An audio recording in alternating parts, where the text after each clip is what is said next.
ಎಲ್ಲರಿಗೂ ನಮಸ್ಕಾರ. ಕರ್ನಾಟಕ ಸರ್ಕಾರ ಕಾಲೇಜು ಮತ್ತು ತಾಂತ್ರಿಕ ಶಿಕ್ಷಣ ಇಲಾಖೆಯ ಕರ್ನಾಟಕ LMS ಡಿಜಿಟಲ್ ಕಲಿಕಾ ತರಗತಿಗೆ ತಮಗೆಲ್ಲರಿಗೂ ಸ್ವಾಗತ. Let us start. International institutions and foreign policies, program BA, subject political science, semester 6, paper 6.2 international institutions and foreign policies, Session number 1, topic Introduction to International Institutions and Foreign Policies, created by Dr. Uma Devi.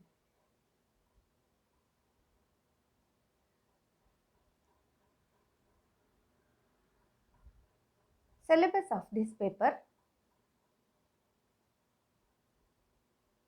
International Institutions and Foreign Policies. There are 4 chapters.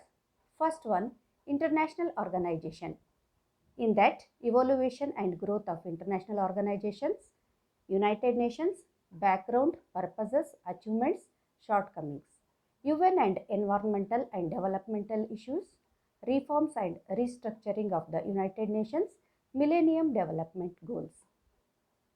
Second one, major issues: new international economic order, North-South and South-South dialogues, major issues pertaining to the working of WTO, European Union, ASEAN and SAARC.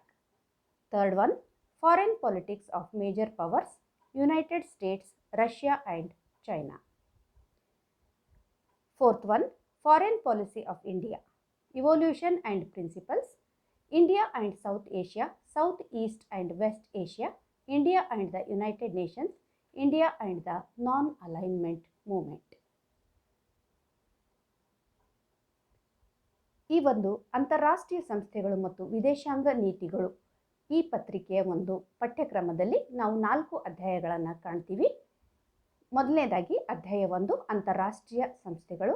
ಅದರಲ್ಲಿ ಅಂತಾರಾಷ್ಟ್ರೀಯ ಸಂಸ್ಥೆಗಳ ಉಗಮ ಮತ್ತು ಬೆಳವಣಿಗೆ, ವಿಶ್ವಸಂಸ್ಥೆ ಹಿನ್ನೆಲೆ ಮತ್ತು ಉದ್ದೇಶಗಳು, ವಿಶ್ವಸಂಸ್ಥೆಯ ಸಾಧನೆಗಳು ಮತ್ತು ನ್ಯೂನತೆಗಳು, ವಿಶ್ವಸಂಸ್ಥೆ ಮತ್ತು ಪರ್ಯಾವರಣದ ವಿಷಯಗಳು, ವಿಶ್ವಸಂಸ್ಥೆ ಮತ್ತು ಅಭಿವೃದ್ಧಿ ವಿಷಯಗಳು, ವಿಶ್ವಸಂಸ್ಥೆಯ ಸುಧಾರಣೆ ಮತ್ತು ಪುನರ್ರಚನೆ, ವಿಶ್ವಸಂಸ್ಥೆಯ ಮಿಲೇನಿಯಂ ಗುರಿಗಳು.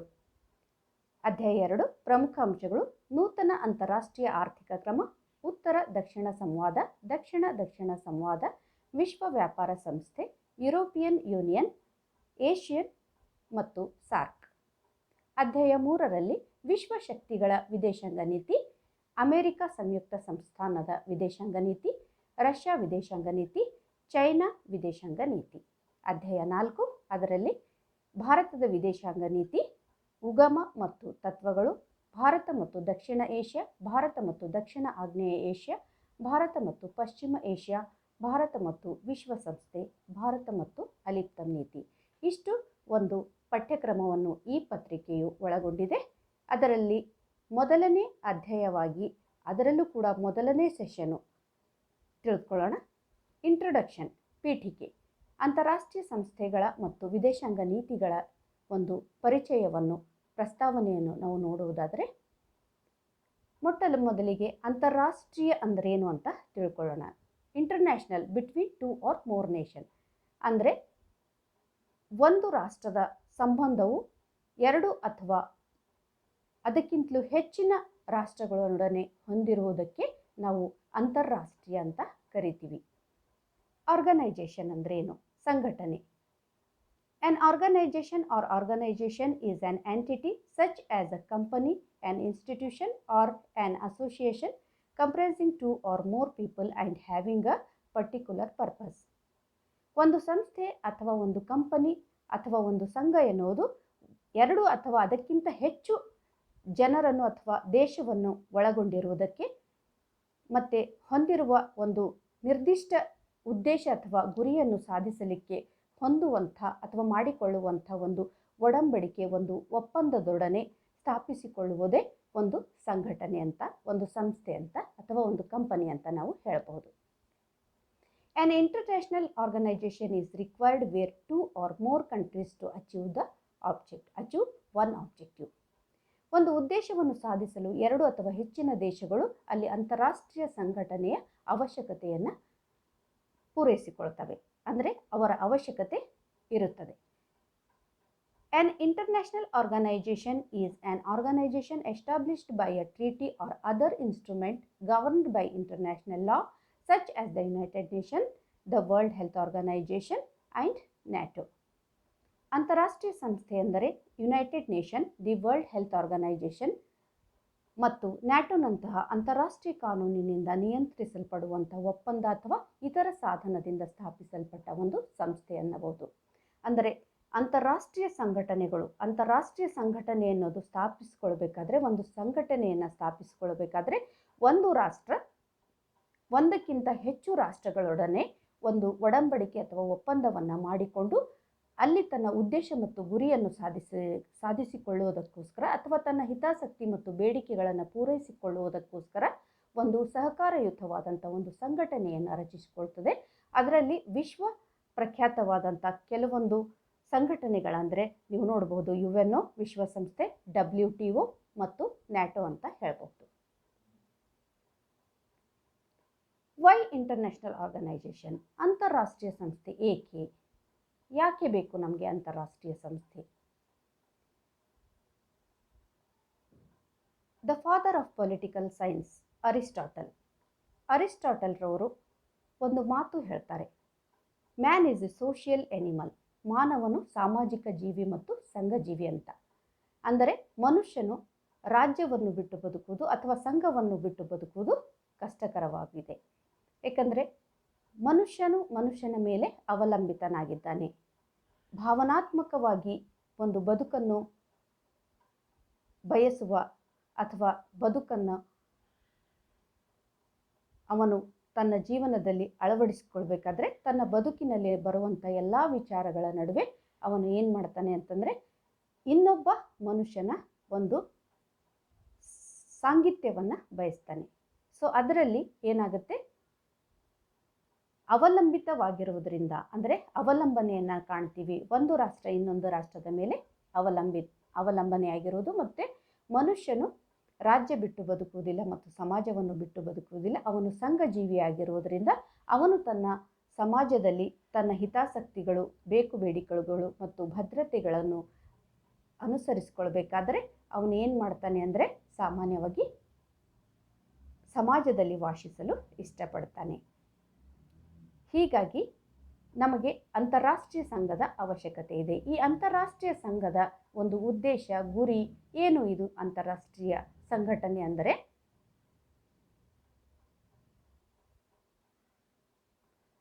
International organization help the national to cooperate on matters concerning peace and security, as well as they provide a platform to develop multilateral cooperation for seeking solutions to problems concerning humanity at large. ಶಾಂತಿ ಮತ್ತು ಸುರಕ್ಷತೆಗೆ ಸಂಬಂಧಿಸಿದ ವಿಷಯಗಳಲ್ಲಿ ಸಹಕರಿಸಲು ಅಂತಾರಾಷ್ಟ್ರೀಯ ಸಂಸ್ಥೆಯು ರಾಷ್ಟ್ರೀಯರಿಗೆ ಅಥವಾ ರಾಷ್ಟ್ರಗಳಿಗೆ ಸಹಾಯವನ್ನು ಮಾಡುತ್ತದೆ. ಹಾಗೆಯೇ ಮಾನವೀಯತೆಗೆ ಸಂಬಂಧಿಸಿದಂತೆ ಬರುವಂಥ ಎಲ್ಲ ಸಮಸ್ಯೆಗಳ ಪರಿಹಾರವನ್ನು ಅದು ಹುಡುಕಲು ಬಹುಪಕ್ಷೀಯವಾಗಿ ಅದು ಸಹಕಾರವನ್ನು ನೀಡುತ್ತದೆ. ಅಂದರೆ ಒಂದು ಅಭಿವೃದ್ಧಿಯಾಗಲು, ಆ ದೇಶವು ಅಭಿವೃದ್ಧಿಯಾಗಲು ಒಂದು ವೇದಿಕೆಯನ್ನು ಕಲ್ಪಿಸುತ್ತದೆ ಅಂತ ಹೇಳ್ಬೋದು.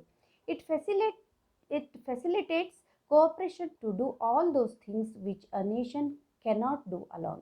For example, combating terrorism, fighting deadly diseases, or containing environmental pollution.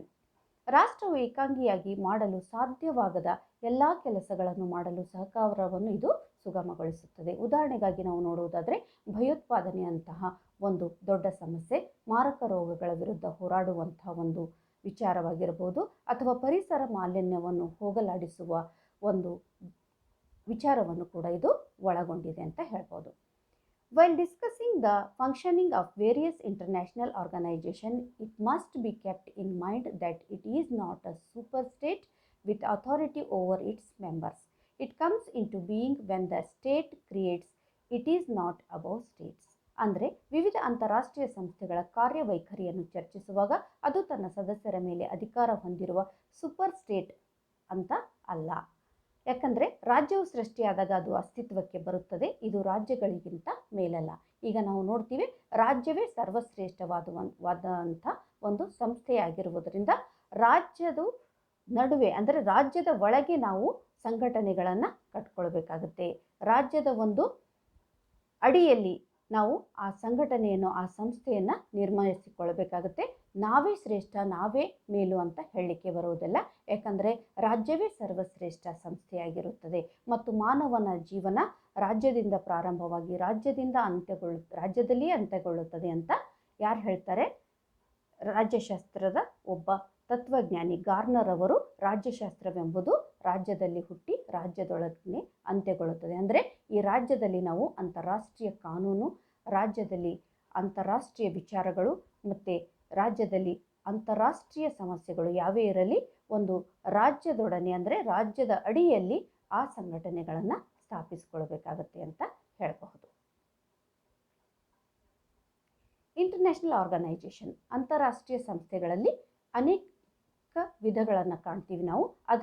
ಅದರಲ್ಲಿ ಮೊದಲನೇದಾಗಿ ಗೌರ್ಮೆಂಟಲ್ ಆರ್ಗನೈಜೇಷನ್, ಸರ್ಕಾರಿ ಸಂಘಟನೆಗಳು, ಮತ್ತು ನಾನ್ ಗೌರ್ಮೆಂಟಲ್ ಆರ್ಗನೈಜೇಷನ್, ಸರ್ಕಾರೇತರ ಸಂಘಟನೆಗಳು.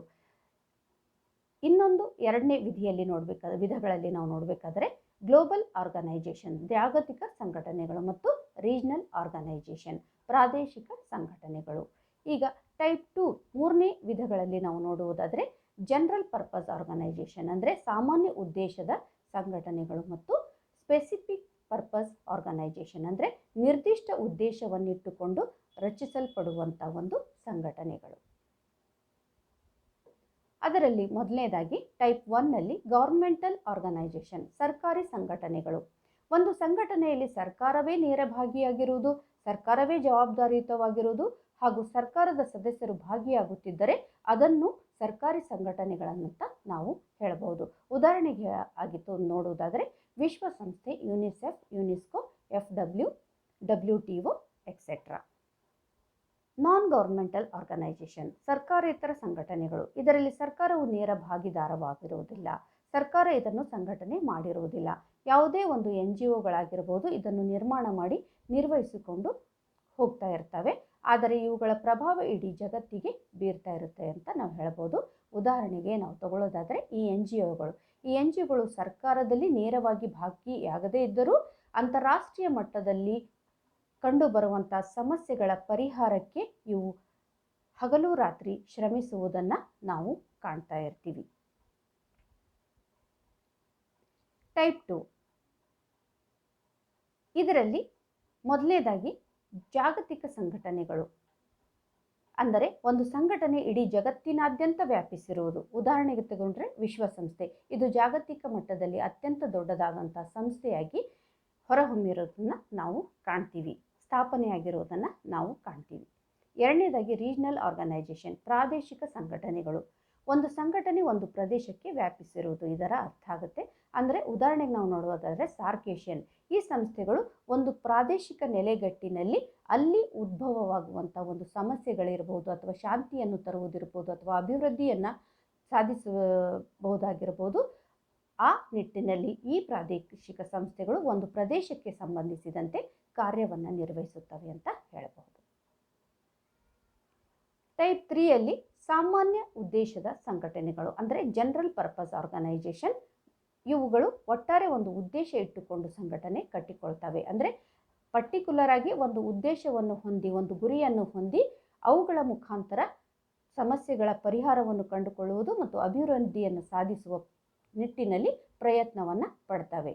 ಎರಡನೇದಾಗಿ ನಿರ್ದಿಷ್ಟ ಉದ್ದೇಶದ ಸಂಘಟನೆಗಳು. ಈ ನಿರ್ದಿಷ್ಟ ಉದ್ದೇಶವನ್ನು ಇಟ್ಟುಕೊಂಡು ಸಂಘಟನೆ ಕಟ್ಟುವುದು. ಉದಾಹರಣೆಗೆ ಸೈನಿಕ, ರಾಜಕೀಯ, ಆರ್ಥಿಕ ಇತ್ಯಾದಿ ಉದ್ದೇಶವನ್ನು ಹೊಂದಿರುವುದು. ಅಂದರೆ ಪ್ರಮುಖವಾಗಿ ನಾವು ನೋಡ್ಬೋದು, ಇಲ್ಲಿ ನಿರ್ದಿಷ್ಟ ಪರ್ಟಿಕ್ಯುಲರ್ ಉದ್ದೇಶವನ್ನು ಅದು ಹೊಂದಿರುತ್ತದೆ. ಯಾವುದೇ ಒಂದು ಸಮಸ್ಯೆಯ ಒಂದು ಪರಿಹಾರ ಇರ್ಬೋದು, ಅಥವಾ ಆ ಕ್ಷೇತ್ರದ ಅಭಿವೃದ್ಧಿಯಾಗಿರ್ಬೋದು, ಅಥವಾ ಅದನ್ನು ಒಂದು ಮುಂದೆ ತರುವಂತೆ ಒಂದು ಆರ್ಥಿಕ ಮಟ್ಟ ಆಗಿರ್ಬೋದು, ಒಂದು ರಾಜಕೀಯ ಮಟ್ಟ, ಒಂದು ಸಾಮಾಜಿಕ ಮಟ್ಟ, ಇದನ್ನು ಸುಧಾರಿಸಲು ಆ ಕ್ಷೇತ್ರಗಳಲ್ಲಿ ಪ್ರಯತ್ನ ಮಾಡುವುದು. ಅಂದರೆ ಒಂದು ನಿರ್ದಿಷ್ಟ ಉದ್ದೇಶವನ್ನು ಇಟ್ಟುಕೊಂಡು ಅದು ಯಾವುದೇ ರೀತಿಯ ರಾಜಕೀಯ ಇಟ್ಕೊಂಡಿರ್ಬೋದು, ಆರ್ಥಿಕವಾಗಿ ಇಟ್ಕೊಂಡಿರ್ಬೋದು, ಧಾರ್ಮಿಕವಾಗಿ ಇಟ್ಟುಕೊಂಡಿರ್ಬೋದು, ಇಂಥ ಒಂದು ವ್ಯವಸ್ಥೆಗೆ ಏನಂತ ಹೇಳ್ತಾರೆ ಅಂದರೆ ನಿರ್ದಿಷ್ಟ ಉದ್ದೇಶದ ಸಂಘಟನೆಗಳು. ಇವು ನಿರ್ದಿಷ್ಟ ಉದ್ದೇಶವನ್ನೇ ಹೊಂದಿ ಸಂಘಟನೆಯನ್ನು ಕಟ್ಟಿಕೊಂಡಿರ್ತವೆ ಅಂತ ಹೇಳಬಹುದು.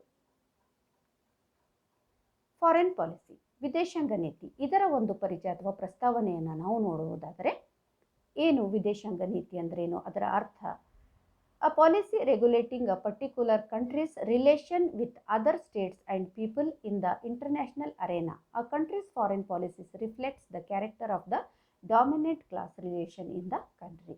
ಅಂದರೆ ಅಂತಾರಾಷ್ಟ್ರೀಯ ರಾಜ್ಯದಲ್ಲಿನ ಇತರ ರಾಜ್ಯಗಳು ಮತ್ತು ಜನರೊಂದಿಗೆ ನಿರ್ದಿಷ್ಟ ದೇಶದ ಸಂಬಂಧವನ್ನು ನಿಯಂತ್ರಿಸುವ ನೀತಿ ಅಂತ ಹೇಳ್ಬೋದು. ದೇಶದ ವಿದೇಶಾಂಗ ನೀತಿಯು ದೇಶದ ಪ್ರಬಲ ವರ್ಗ ಸಂಬಂಧಗಳ ಒಂದು ಸ್ವರೂಪವನ್ನು ಇದು ಪ್ರತಿಬಿಂಬಿಸುತ್ತದೆ ಅಂತ ಹೇಳಬಹುದು. The foreign policy of the state is that part of its national policy which is related to the external environment. Foreign policies realistically considered must rest upon a priori conception of national interest. They have as their rationale the achievement of certain defined or generalized objectives in world affairs. The foreign policy of a nation is essentially concerned with two factors: national objectives to be achieved and the means of achieving them. ರಾಜ್ಯದ ವಿದೇಶಾಂಗ ನೀತಿಯು ಅದರ ರಾಷ್ಟ್ರೀಯ ನೀತಿಯ ಭಾಗವಾಗಿದ್ದು ಅದು ಬಾಹ್ಯ ಪರಿಸರಕ್ಕೆ ಸಂಬಂಧಿಸಿದೆ. ಅಂದರೆ ವಾಸ್ತವವಾಗಿ ಪರಿಗಣಿಸಲ್ಪಟ್ಟ ವಿದೇಶಿ ನೀತಿಗಳು ರಾಷ್ಟ್ರೀಯ ಹಿತಾಸಕ್ತಿಯ ಪ್ರಾಥಮಿಕ ಪರಿಕಲ್ಪನೆಯ ಮೇಲೆ ನಿಂತಿರಬೇಕು. ವಿಶ್ವ ವ್ಯವಹಾರಗಳಲ್ಲಿ ಕೆಲವು ವ್ಯಾಖ್ಯಾನಿಸಲಾದ ಅಥವಾ ಸಾಮಾನ್ಯೀಕರಿಸಿದ ಉದ್ದೇಶಗಳ ಸಾಧನೆಯನ್ನು ಅವರು ತಮ್ಮ ತರ್ಕಬದ್ಧವಾಗಿ ಕೂಡಿರಬೇಕು. ರಾಷ್ಟ್ರದ ವಿದೇಶಾಂಗ ನೀತಿಯು ಮೂಲಭೂತವಾಗಿ ಎರಡು ಅಂಶಗಳಿಗೆ ಸಂಬಂಧಿಸಿದೆ: ಸಾಧಿಸಬೇಕಾದ ರಾಷ್ಟ್ರೀಯ ಉದ್ದೇಶಗಳು ಮತ್ತು ಅವುಗಳನ್ನು ಸಾಧಿಸುವ ವಿಧಾನಗಳು. ಈ ವಿದೇಶಾಂಗ ನೀತಿಯ ಮುಖಾಂತರ ಒಂದು ಅಂತಾರಾಷ್ಟ್ರೀಯ ಉದ್ದೇಶ, ಗುರಿ ಮತ್ತು ಅಭಿವೃದ್ಧಿಯನ್ನು ಸಾಧಿಸಲಿಕ್ಕೆ ಅಂತಾರಾಷ್ಟ್ರೀಯ ಮಟ್ಟದಲ್ಲಿ ಸಂಘಟನೆಗಳು ಅಂತಾರಾಷ್ಟ್ರೀಯ ಸಂಬಂಧವನ್ನು ಹೊಂದಿದಂಥ ರಾಷ್ಟ್ರಗಳ ನಡುವೆ ವಿದೇಶಾಂಗ ನೀತಿಯ ವ್ಯವಹಾರದಲ್ಲಿ ವಿದೇಶಾಂಗ ನೀತಿಯ ಮುಖಾಂತರ ಇದನ್ನು ಕೈಗೊಳ್ತವೆ ಅಂತ ಹೇಳ್ಬೋದು. Meaning and importance of international organisation. ಈ ಅಂತಾರಾಷ್ಟ್ರೀಯ ಸಂಘಟನೆಗಳ ಅರ್ಥ ಮತ್ತು ಮಹತ್ವವನ್ನು ನಾವು ನೋಡುವುದಾದರೆ, international organisation can impart states foreign policies through hard and soft laws, mechanisms of diffusion, social learning and framing, as well as compliance instruments. For example, sanctions, naming and shaming. ಅಂತಾರಾಷ್ಟ್ರೀಯ ಸಂಸ್ಥೆಗಳು ರಾಜ್ಯಗಳಿಗೆ ಕಠಿಣ ಮತ್ತು ಮೃದುವಾದ ಕಾನೂನುಗಳು, ಪ್ರಸರಣದ ಕಾರ್ಯವಿಧಾನಗಳು, ಸಮಾಜದ ಕಲಿಕೆ ಮತ್ತು ಚೌಕಟ್ಟಿನ ಜೊತೆಗೆ ಅನುಸರಣೆ ಸಾಧನಗಳ ಮೂಲಕ ವಿದೇಶಿ ನೀತಿಗಳನ್ನು ನೀಡಬಹುದು. ಉದಾಹರಣೆಗಾಗಿ ನಾವು ನೋಡುವುದಾದರೆ ನಿರ್ಬಂಧಗಳು, ಹೆಸರಿಸುವುದು ಮತ್ತು ಒಂದು ರೀತಿಯಲ್ಲಿ ನಾಚಿಕೆ ಪಡಿಸುವಂಥ ಒಂದು ವ್ಯವಸ್ಥೆ ಅಂತ ಹೇಳ್ಬೋದು. An international organization is an organization with an international membership, scope or presence. ಅಂತಾರಾಷ್ಟ್ರೀಯ ಸಂಸ್ಥೆ ಎಂದರೆ ಅಂತಾರಾಷ್ಟ್ರೀಯ ಸದಸ್ಯತ್ವ, ವ್ಯಾಪ್ತಿ ಅಥವಾ ಉಪಸ್ಥಿತಿಯನ್ನು ಹೊಂದಿರುವಂಥ ಸಂಸ್ಥೆ. ಅಂದರೆ ಯಾವಾಗಲೂ ಅಂತಾರಾಷ್ಟ್ರೀಯ ಮಟ್ಟದಲ್ಲಿ ಅದು ಕಾರ್ಯೋನ್ಮುಖವಾಗಿರುವುದು, ಅಂತಾರಾಷ್ಟ್ರೀಯ ಮಟ್ಟದಲ್ಲಿ ಬರುವಂಥ ಸಮಸ್ಯೆಗಳನ್ನು ಅದು ಬಗೆಹರಿಸುವಲ್ಲಿ ತನ್ನನ್ನು ತಾನು ತೊಡಗಿಸಿಕೊಂಡಿರುವುದು ಅಂತ ಹೇಳಬಹುದು. International organization is a specialization within the political science master program. It covers various aspects of global governance for multiple social and political science perspectives. ಅಂತಾರಾಷ್ಟ್ರೀಯ ಸಂಸ್ಥೆ ರಾಜಕೀಯ ವಿಜ್ಞಾನದ ಒಂದು ಮಾಸ್ಟರ್ ಆಗಿ ಕಾರ್ಯಕ್ರಮದೊಳಗಿನ ಒಂದು ವಿಶೇಷತೆಯಾಗಿದೆ ಅಂತ ಹೇಳ್ಬೋದು. ಇದು ಬಹು ಸಾಮಾಜಿಕ ಮತ್ತು ರಾಜಕೀಯ ವಿಜ್ಞಾನದ ದೃಷ್ಟಿಕೋನಗಳಿಂದ ಜಾಗತಿಕ ಆಡಳಿತದಲ್ಲಿ ವಿವಿಧ ಅಂಶಗಳನ್ನು ಒಳಗೊಂಡಿರುತ್ತದೆ. ಅಂದರೆ ವೈಜ್ಞಾನಿಕವಾಗಿ ಇದು ಅನೇಕ ಕಾರ್ಯಕ್ರಮಗಳ ಒಂದು ದೃಷ್ಟಿಕೋನವನ್ನು ಅಂತಾರಾಷ್ಟ್ರೀಯ ಸಂಸ್ಥೆಗಳ ಮುಖಾಂತರ ಕೈಗೊಳ್ಳುತ್ತದೆ ಅಂತ ಹೇಳ್ಬೋದು.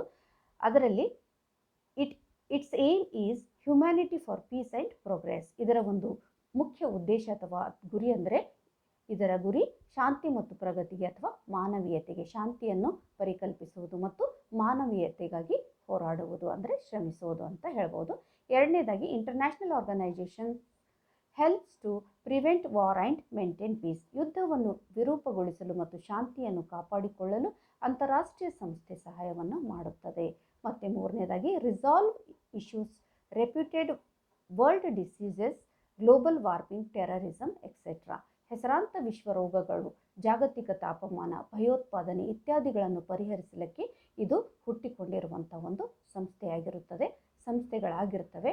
ಯಾಕಂತಂದರೆ ನೀವು ನೋಡ್ತೀರಾ, ಇವತ್ತು ಕೊರೋನಾ ಅಂಥ ಮಹಾಮಾರಿ ರೋಗ ನಮ್ಮನ್ನು ಎಲ್ರಿಗೂ ಕಾಡ್ತಾ ಇದೆ, ಕೋವಿಡ್, ಆಮೇಲೆ ಏಡ್ಸು, ಸೊ ಹೀಗೆ ಮುಂತಾದಂಥ ಹೆಸರಾಂತ ವಿಶ್ವ ರೋಗಗಳು. ಇದು ಎಲ್ಲ ವಿಶ್ವದಲ್ಲೂ ಇದು ಎಲ್ಲ ದೇಶಗಳಿಗೂ ಕಾಡ್ತಾ ಇರುವಂಥ ಒಂದು ಸಮಸ್ಯೆಯಾಗಿದೆ.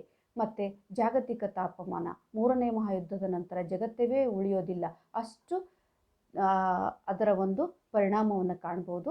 ಯಾಕಂದರೆ ಜಾಗತಿಕ ತಾಪಮಾನದಲ್ಲಿ ಅನೇಕ ರೀತಿಯಾದಂಥ ಬದಲಾವಣೆಗಳನ್ನು ನಾವು ಕಾಣ್ಬೋದು. ಮತ್ತು ಭಯೋತ್ಪಾದನೆ, ಟೆರರಿಸಮ್, ಯಾವಾಗಲೂ ಮನುಷ್ಯನು ಭಯದ ವಾತಾವರಣದಲ್ಲಿಯೇ ಬದುಕುವಂಥ ಒಂದು ಸಮಸ್ಯೆ ಎದುರಾಗಿದೆ ಅಂತ ಹೇಳ್ಬೋದು. ಅನೇಕ ಸಂಘ ಸಂಸ್ಥೆಗಳು, ಅನೇಕ ರಾಷ್ಟ್ರಗಳು, ಬಲಿಷ್ಠ ರಾಷ್ಟ್ರಗಳ ಒಂದು ಹೆದರಿಕೆಗೆ, ಬೆದರಿಕೆಗೆ ಒಳಗಾಗಿ ಒಂದು ಭಯದ ವಾತಾವರಣದಲ್ಲಿ ಜೀವಿಸುವಂಥ ಪರಿಸ್ಥಿತಿ ಬಂದಿದೆ.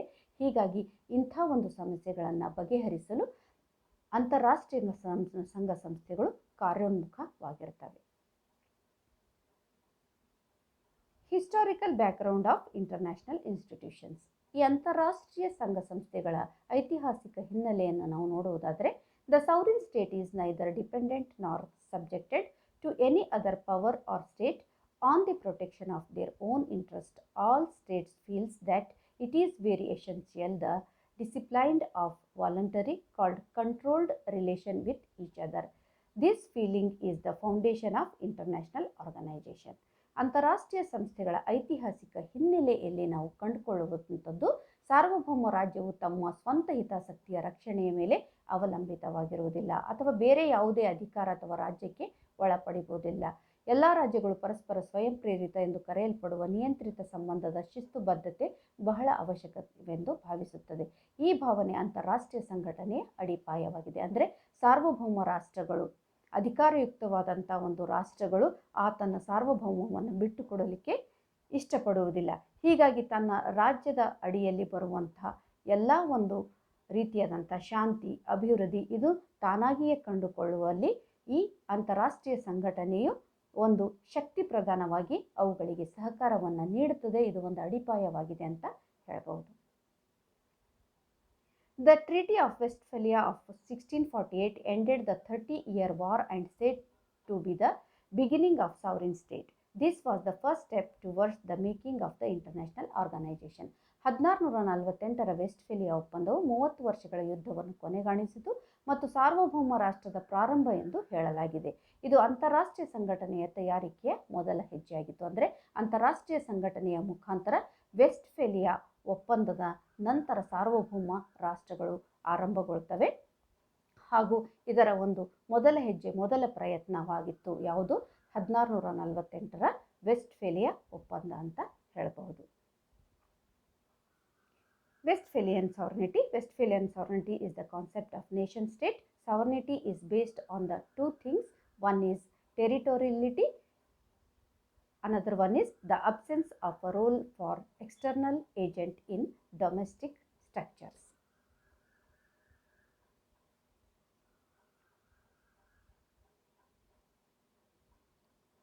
At the second decade of the 19th century, when the Congress of Vienna was held for the peace establishment and determining the shape of Europe after the defeat of European at 1815. 19ನೇ ಶತಮಾನದ 2ನೇ ದಶಕದಲ್ಲಿ Vienna Congress 1815ರಲ್ಲಿ Napoleon ಸೋಲಿನ ನಂತರ ಶಾಂತಿ ಸ್ಥಾಪನೆ ಮತ್ತು ಯುರೋಪಿನ ಆಕಾರವನ್ನು ನಿರ್ಧರಿಸುತ್ತದೆ. ಅಂದರೆ ಯುರೋಪಿನಲ್ಲಿ ಸಾಕಷ್ಟು ಬದಲಾವಣೆಗಳನ್ನು ಕಂಡುಕೊಂಡು ಒಂದು ಯುರೋಪಿಗೆ ಒಂದು ಪರ್ಟಿಕ್ಯುಲರ್ ಆದ ಒಂದು ಶೇಪನ್ನು ಕೊಡಲು ಅದು ಪ್ರಯತ್ನಿಸುತ್ತದೆ. ಯಾವಾಗ? 1815ರಲ್ಲಿ ನೆಪೋಲಿಯನ್ ಸೋಲಿನ ನಂತರ ಮತ್ತು 19ನೇ ಶತಮಾನದ 2ನೇ ದಶಕದಲ್ಲಿ ಅಂತ ಹೇಳ್ಬೋದು. The importance of this conference with respect to progress on international organisation was the establishment concept of Europe. By the initiative of Tsar Alexander of Russia, the victorious nation started the collective sittings for the solution of international programs. The sitting was called as Concept of Europe. ಅಂತಾರಾಷ್ಟ್ರೀಯ ಸಂಘಟನೆಯ ಪ್ರಗತಿಗೆ ಸಂಬಂಧಿಸಿದಂತೆ ಈ ಸಮ್ಮೇಳನದ ಮಹತ್ವವೇನೆಂದರೆ ಯುರೋಪ್ನ ಪರಿಕಲ್ಪನೆ, ಸ್ಥಾಪನೆ. ರಷ್ಯಾದ ಝಾರ್ Alexander ಅವರ ಉಪಕ್ರಮದಿಂದ ವಿಜಯಶಾಲಿ ರಾಷ್ಟ್ರಗಳು ಅಂತಾರಾಷ್ಟ್ರೀಯ ಕಾರ್ಯಕ್ರಮಗಳ ಪರಿಹಾರಕ್ಕಾಗಿ ಸಾಮೂಹಿಕ ಸಭೆಗಳನ್ನು ಪ್ರಾರಂಭಿಸ್ತವೆ. ಅಂದರೆ ಒಂದು ಕುಳಿತುಕೊಳ್ಳುವಿಕೆನೋ ಅಂದರೆ ಯುರೋಪ್ನ ಪರಿಕಲ್ಪನೆಯಲ್ಲಿ ಒಂದು ಕುಳಿತುಕೊಂಡು ಒಂದು ವಿಚಾರವನ್ನು ಚರ್ಚಿಸಿ ಅದನ್ನು ಅಂತಾರಾಷ್ಟ್ರೀಯ ಮಟ್ಟದಲ್ಲಿ ಒಂದು ಆ ಸಮಸ್ಯೆ ಅಂದರೆ ವಿಜಯಶಾಲಿ ರಾಷ್ಟ್ರಗಳು ಏನಾಗ್ತಾವಲ್ಲ ರಷ್ಯಾದ ಝಾರ್ ಅಲೆಕ್ಸಾಂಡರ್ನ ಉಪಕ್ರಮದಿಂದ ತನ್ನ ಒಂದು ಪರಿಸ್ಥಿತಿಯನ್ನು ಕಂಡುಕೊಂಡು ಯುರೋಪ್ನ ಪರಿಕಲ್ಪನೆ ಇದಕ್ಕೆ ಒಂದು ಹೆಸರನ್ನು ಕೊಡ್ತವೆ. ಅಂದರೆ ಕುಳಿತುಕೊಳ್ಳುವಿಕೆಯನ್ನು ಅವ್ರು ಏನು ಹೇಳ್ತಾರೆ, ಯುರೋಪ್ನ ಪರಿಕಲ್ಪನೆ ಅಂದರೆ ಒಂದು ಸಮಸ್ಯೆಯನ್ನು ಬಗೆಹರಿಸುವುದು ಹಾಗೂ ಅಂತಾರಾಷ್ಟ್ರೀಯ ಮಟ್ಟದಲ್ಲಿ ಒಂದು ಫ್ರೀಯಾಗಿ ತನ್ನದೇ ಆದಂಥ ವಿಚಾರಗಳನ್ನು ಅಭಿವೃದ್ಧಿಯನ್ನು ವ್ಯಕ್ತಪಡಿಸುವಲ್ಲಿ ಆ ಒಂದು ಯುರೋಪ್ನ ಪರಿಕಲ್ಪನೆಯನ್ನು ಕಂಡುಕೊಳ್ತವೆ ಅಂತ ಹೇಳ್ಬೋದು.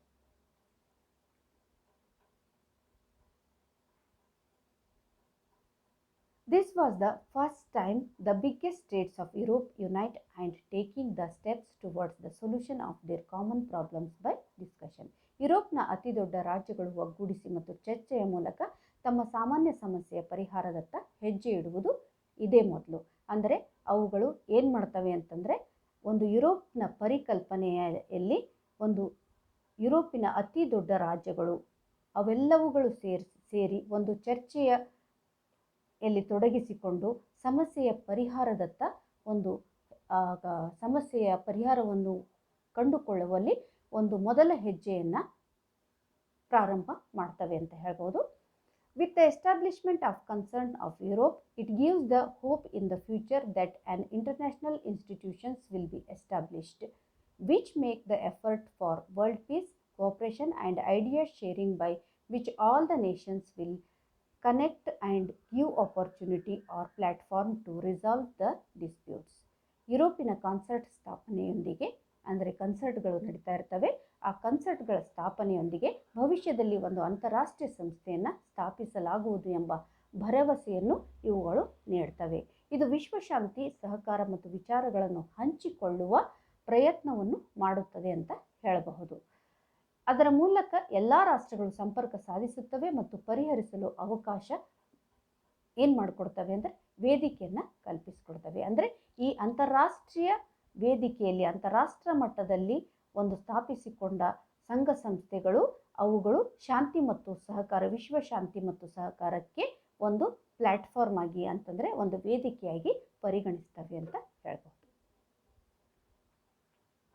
But there was not such expected progress in international peace process.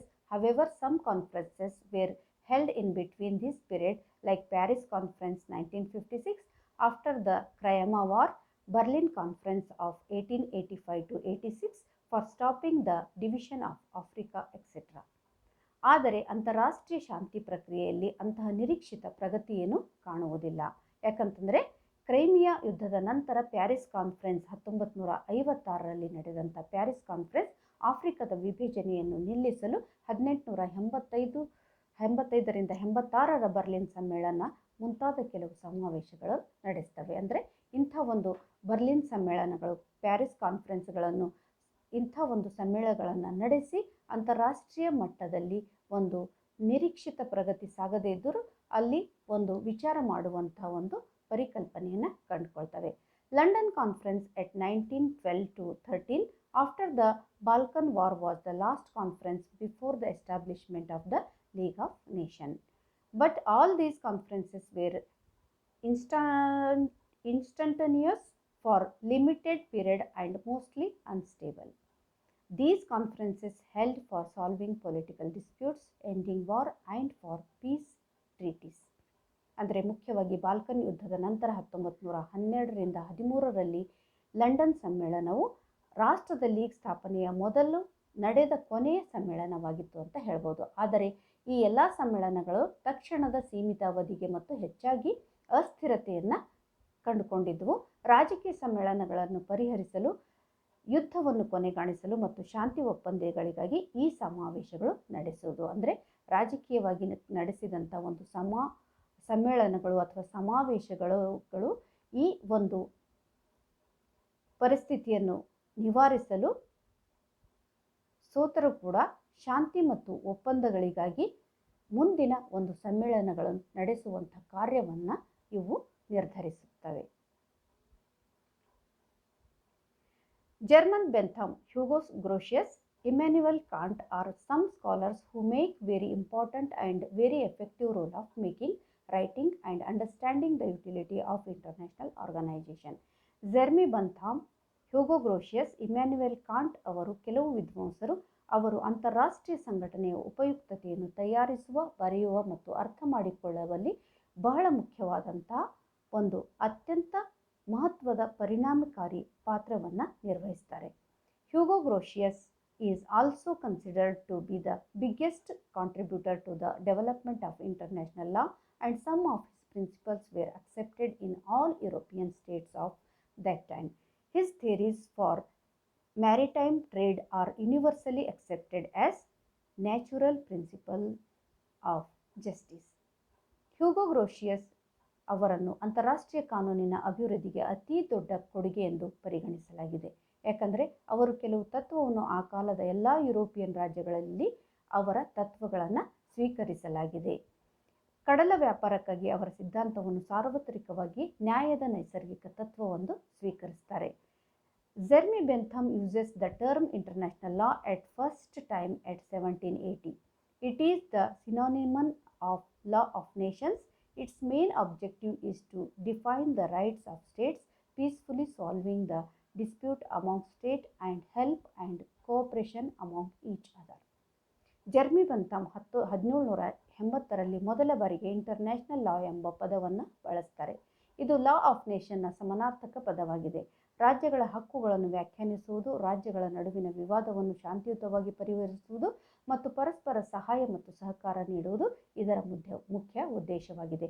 ಅಂದರೆ ವಿದ್ಯಾರ್ಥಿಗಳು ಇಲ್ಲಿ ಕಂಡುಕೊಳ್ಳುವುದೇನಂತಂದರೆ, ಅಂತಾರಾಷ್ಟ್ರೀಯ ಸಂಘಟನೆಗಳ ಪರಿಕಲ್ಪನೆಗಿಂತ ಮೊದಲು ಅಂತಾರಾಷ್ಟ್ರೀಯ ಕಾನೂನನ್ನು ಪರಿಕಲ್ಪನೆಯನ್ನು ಈ ಒಂದು ವಿದ್ವಾಂಸರು ರಾಷ್ಟ್ರಗಳಲ್ಲಿ ತೆಗೆದುಕೊಂಡು ಬರ್ತಾರೆ. ಅಂದರೆ ಅಂತಾರಾಷ್ಟ್ರೀಯ ಕಾನೂನಿನ ಅಡಿಯಲ್ಲಿ ಆ ರಾಜ್ಯದಲ್ಲಿ ಅಂತಾರಾಷ್ಟ್ರೀಯ ಕಾನೂನಿದ್ದರೆ ಅಂಥ ರಾಜ್ಯಗಳು ಅದರ ಅಡಿಯಲ್ಲಿ ಒಂದು ಕಾನೂನಿನ ಅಡಿಯಲ್ಲಿ ನೀತಿ ನಿಯಮಗಳನ್ನು ಅನುಸರಿಸಿ ಒಂದು ಕ್ರಮಬದ್ಧವಾದಂಥ ಜೀವನವನ್ನು ನಡೆಸ್ತಾರೆ, ಶಾಂತಿ ಸಮಾಧಾನವಾದಂಥ ಜೀವನವನ್ನು ನಡೆಸ್ತಾರೆ ಅನ್ನೋ ರೀತಿಯಲ್ಲಿ ಮೊದಲು ಅಂತಾರಾಷ್ಟ್ರೀಯ ಸಂಘ ಸಂಸ್ಥೆಗಳಿಗಿಂತಲೂ ಅಂತಾರಾಷ್ಟ್ರೀಯ ಕಾನೂನು ಎಂಬ ಪರಿಕಲ್ಪನೆಯಲ್ಲಿ ಇದನ್ನು ಅವರು ಕಂಡುಕೊಂಡಿದ್ದರು ಅಂತ ಹೇಳಬಹುದು.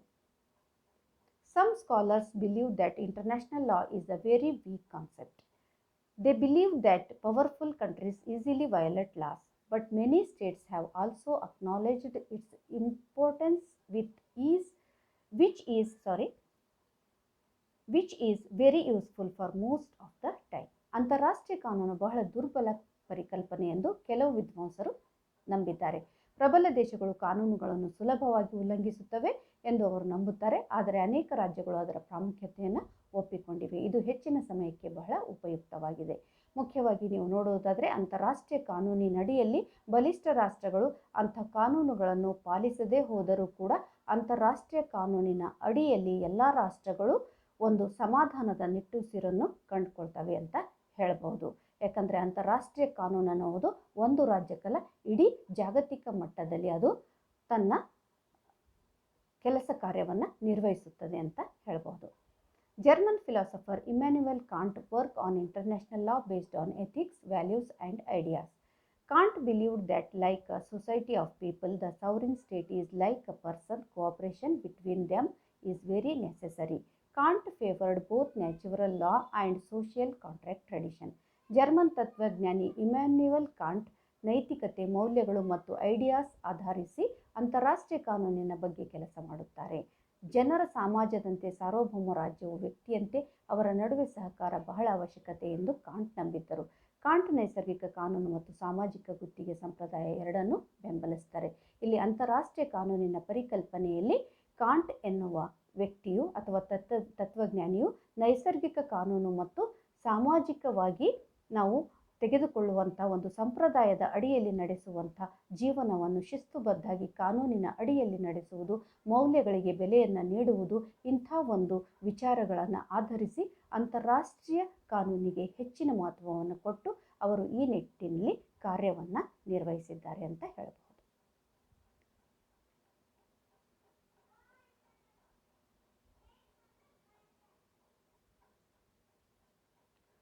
Kant was the first person who proposed the establishment of World Organization for the Protection of Liberty and Autonomy of Individual State.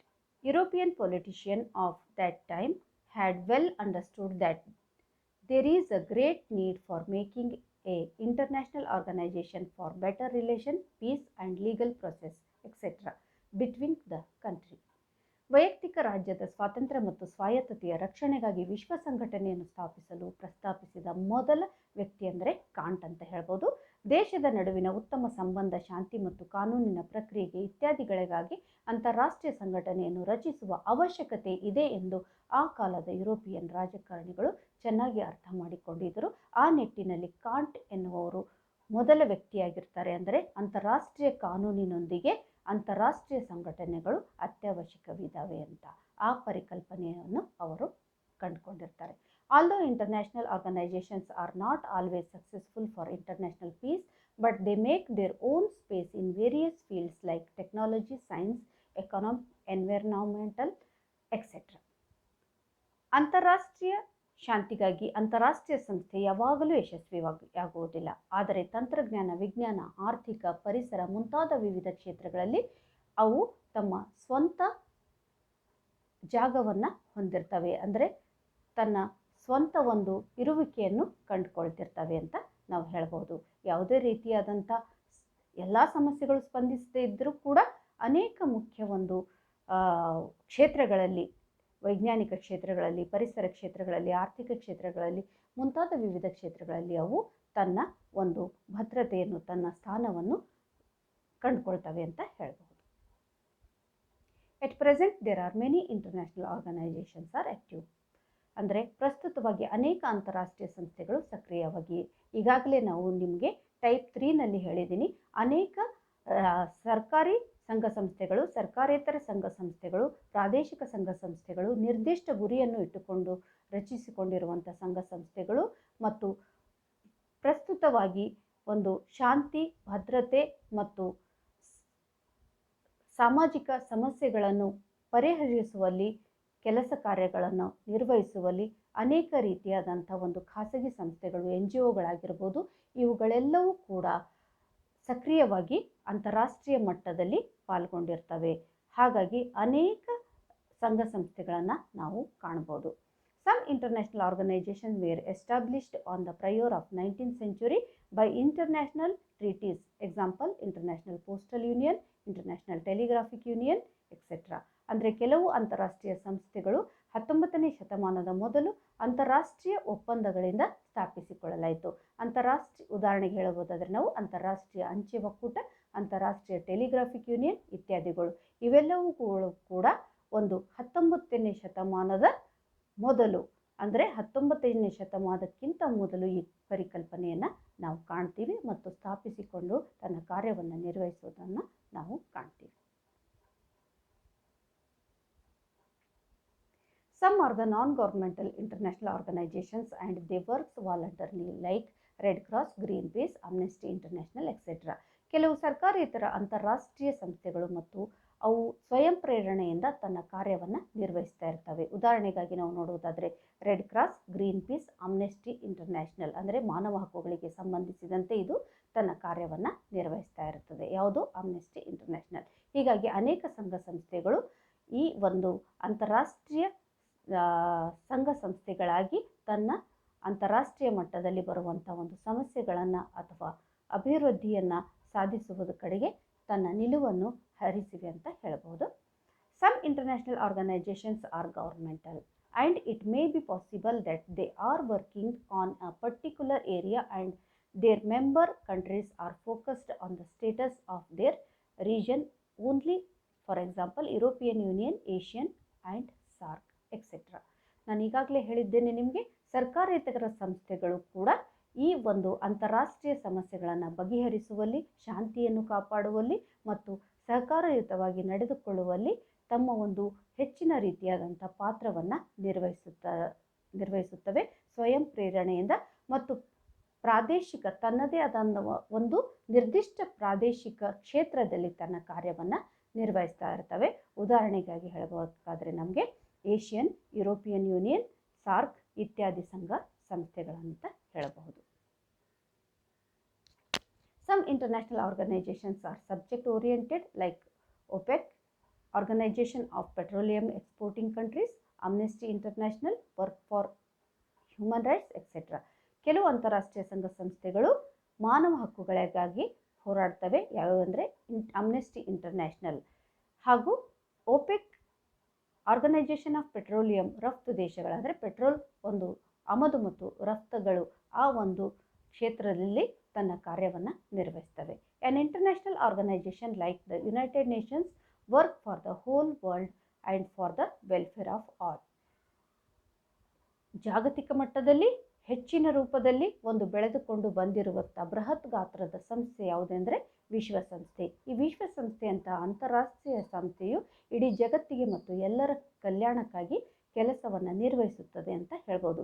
ಈ ಮೊದಲು ವಿಶ್ವಸಂಸ್ಥೆಯ ಅಡಿಯಲ್ಲಿ ಲೀಗ್ ಆಫ್ ನೇಷನ್ಸ್ ಸಂಸ್ಥೆಯು ಮೊದಲನೇ ಮಹಾಯುದ್ಧ ನಂತರ ಸ್ಥಾಪನೆಯಾಗಿತ್ತು. ಆದರೆ ಕಾರಣಾಂತರಗಳಿಂದ ಅದು ವಿಫಲಗೊಂಡು ಎರಡನೇ ಮಹಾಯುದ್ಧ ಸಂಭವಿಸುತ್ತದೆ. ಎರಡನೇ ಮಹಾಯುದ್ಧದ ನಂತರ ಹುಟ್ಟಿಕೊಂಡಿರುವಂತಹ ಒಂದು ಸಂಸ್ಥೆ ಯಾವುದಂದರೆ ವಿಶ್ವಸಂಸ್ಥೆ. ಇದು ವಿಶ್ವ ಶಾಂತಿಯನ್ನು ಬಯಸುತ್ತದೆ, ವಿಶ್ವ ಅಭಿವೃದ್ಧಿಯನ್ನು ಬಯಸುತ್ತದೆ ಅಂತ ಹೇಳಬಹುದು.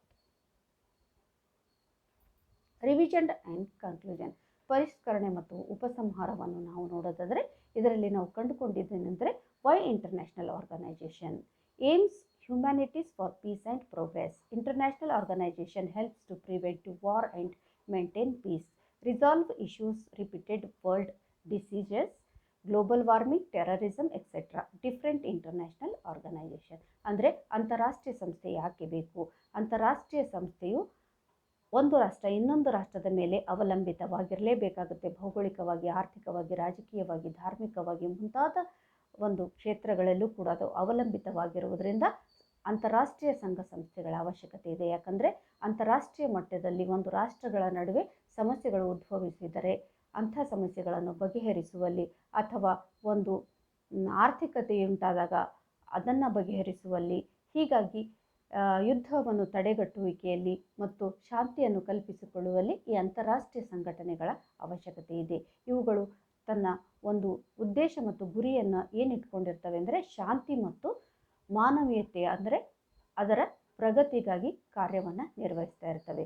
ಇದು ಸಾಮಾನ್ಯವಾಗಿ ವಿಶ್ವದಲ್ಲಿ ಉದ್ಭವಿಸುವಂಥ ಅನೇಕ ಬೃಹತ್ ಗಾತ್ರದ ಭೀಕರ ರೋಗಗಳಾದ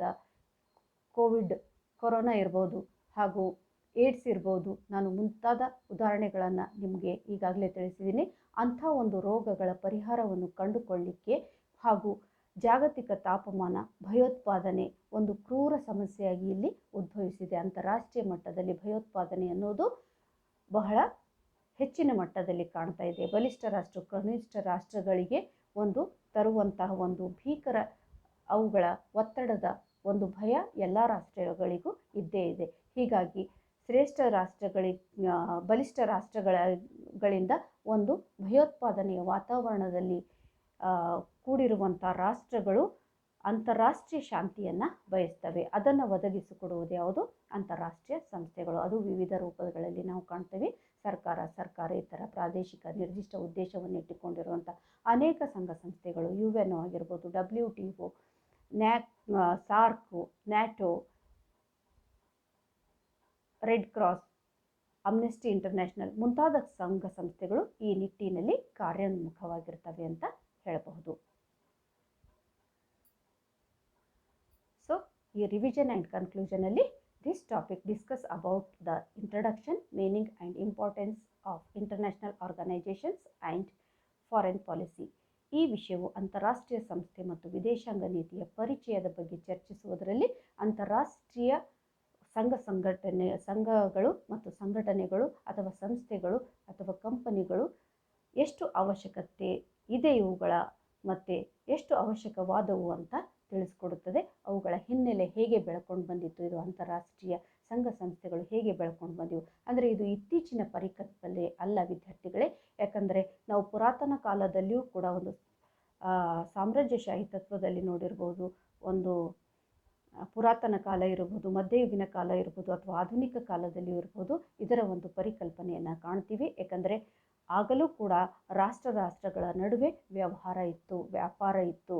ಹೀಗಾಗಿ ರಾಷ್ಟ್ರಗಳ ನಡುವೆ ಒಂದು ಸಂಬಂಧವು ಅವಲಂಬಿತವಾಗಿರುವುದರಿಂದ, ಅಂದರೆ ಮನುಷ್ಯನ ಮೇಲೆ, ರಾಷ್ಟ್ರವು ರಾಷ್ಟ್ರದ ಮೇಲೆ ಅವಲಂಬಿತವಾಗಿರುವುದರಿಂದ ಸಂಘಟನೆಗಳನ್ನು ಕಟ್ಟಿಕೊಳ್ಳುವುದರ ಮುಖಾಂತರ, ಒಂದು ರಾಯಭಾರಿ ವ್ಯವಸ್ಥೆಯ ಮುಖಾಂತರ ನಾವು ನೋಡ್ತೀವಿ. ಅಂತಾರಾಷ್ಟ್ರೀಯ ಎನ್ನುವ ಕಲ್ಪನೆ ನಾವು ಪುರಾತನ ಕಾಲದಿಂದಲೂ ಕಾಣ್ತೀವಿ. ಆದರೆ ಇತ್ತೀಚೆಗೆ 21ನೇ ಶತಮಾನದಲ್ಲಿ ಜಾಗತಿಕ ಮಟ್ಟದಲ್ಲಿ ಹೆಚ್ಚಿನ ಪ್ರಭಾವ ಬೀರಿರುವಂಥ ಒಂದು ಪರಿಕಲ್ಪನೆ ಯಾವುದಂದರೆ ಅಂತಾರಾಷ್ಟ್ರೀಯ ಸಂಘಟನೆಗಳು ಅಥವಾ ಸಂಸ್ಥೆಗಳು ಹಾಗೂ ವಿದೇಶಾಂಗ ನೀತಿಗಳು ಅಂತ ಹೇಳ್ಬೋದು. ಈಗ ನಾವು ಕಂಡುಕೊಳ್ಳುವಂಥ ಒಂದು ನಮ್ಮ ಕಣ್ಣು ಮುಂದೆ ಇರುವಂಥ ಒಂದು ದೊಡ್ಡ ಸಮಸ್ಯೆ ಅಂದರೆ ಈ ಕೋವಿಡನ್ನು ನಿವಾರಿಸುವುದು. ಇದು ಅಂತಾರಾಷ್ಟ್ರೀಯ ಸಮಸ್ಯೆಯಾಗಿದೆ. ಇದರಲ್ಲಿ ಎಲ್ಲ ರಾಷ್ಟ್ರಗಳು ಮತ್ತು ಸಂಘಟನೆಗಳು ಒಗ್ಗೂಡಿ ಇದನ್ನು ಪರಿಹರಿಸುವಲ್ಲಿ ಪ್ರಯತ್ನ ಪಡ್ತಾ ಇದ್ದಾವೆ ಅನ್ನೋದು ಒಂದು ಉತ್ತಮವಾದಂಥ ಉದಾಹರಣೆ ಅಥವಾ ನಿದರ್ಶನವಾಗಿದೆ. ಹೀಗಾಗಿ ಈ ಅಂತಾರಾಷ್ಟ್ರೀಯ ಸಂಘ ಸಂಸ್ಥೆಗಳ ಅವಶ್ಯಕತೆ ಯಾಕಿದೆ, ಇವುಗಳ ಸ್ವಭಾವವೇನು, ಎಲ್ಲವನ್ನೂ ನಾವು ಈ ಒಂದು ಅವಧಿಯಲ್ಲಿ ತಿಳಿದುಕೊಳ್ಳಲು ಪ್ರಯತ್ನ ಪಟ್ಟಿದ್ದೇವೆ. ಅರ್ಥವಾಗಿದೆ ಅಂತ ಅಂದ್ಕೊಂಡಿದ್ದೀನಿ ವಿದ್ಯಾರ್ಥಿಗಳೇ. ಧನ್ಯವಾದಗಳು. ನಮಸ್ಕಾರ.